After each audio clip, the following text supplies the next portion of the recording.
ಈ ರೀತಿ ಒಬ್ಬ ಏನು ನ್ಯಾಯಾಧೀಶರು ಮಾಡಿದಂತಹ ಒಂದು ಅವಿವೇಕಿ ಕೆಲಸಕ್ಕೆ ನಮಗೆಲ್ಲ ನೋವು ಆಗಿದ್ರೆ ಹೋರಾಟ ಮಾಡಿರೋದು ಬಹಳ ಕಮ್ಮಿ. ಯಾರು ಕೂಡ ನ್ಯಾಯಾಧೀಶರ ವಿರುದ್ಧ ಮಾತಾಡಬೇಕು ಅಂದ್ರೆ ಬಹಳಷ್ಟು ಯೋಚನೆ ಮಾಡ್ತಾರೆ.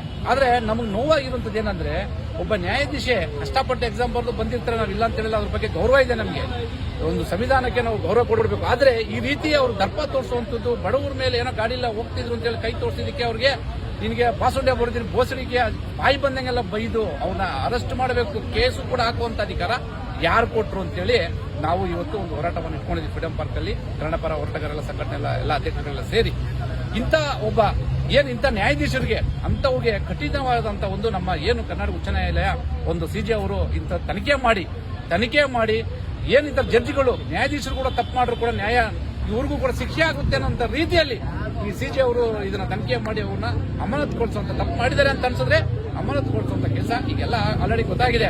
ಬಹಳಷ್ಟು ದಬ್ಬಾಳಿಕೆ, ಬಹಳಷ್ಟು ದರ್ಪ ಮತ್ತೆ ಇವರ ಅಧಿಕಾರದ ಒಂದು ಯಾವ ರೀತಿ ಪ್ರಯೋಗ ಮಾಡ್ತಾರೆ ಅಂದ್ರೆ ಜಡ್ಜಿಗಳು ಮುಂದೆ ನಿಂತ್ಕೊಂಡ್ರೆ ಅವ್ರ ಹತ್ರ ಹೋಗಿ ಸಿಎಂ ಆದ್ರೂ ಕೂಡ ತಲೆ ಬಾಗ್ತಾರೆ ಅನ್ನೋ ಒಂದು ಅಹಂಕಾರದಿಂದ ನಡೆಯುವಂತ ಇಂತಹ ನ್ಯಾಯಾಧೀಶರುಗಳ ವಿರುದ್ಧ ಒಂದು ಕಠಿಣವಾದಂತಹ ಶಿಕ್ಷೆ ಆಗಬೇಕು. ಇಂಥವ್ರನ್ನ ಅಮಾನತು ಮಾಡಿದ್ರೆ ಇಡೀ ಕರ್ನಾಟಕ, ಇಡೀ ಭಾರತ ದೇಶದ ಅಂಬೇಡ್ಕರ್ ಬರೆದಂತಹ ಒಂದು ಸಂವಿಧಾನಕ್ಕೆ ಗೌರವ ಕೊಟ್ಟಂತ ಕೆಲಸ ಆಗುತ್ತೆ ಅಂತ ಹೇಳಿ ನಾನು ಈ ಮುಖಾಂತರ ಹೇಳ್ತೀನಿ. ನಾನು ನಿಮ್ಮ ಸಾಮ್ರಾಟ್ ಮಂಜು. ಜೈ ಹಿಂದ್, ಜೈ ಕರ್ನಾಟಕ ಮಾತೆ.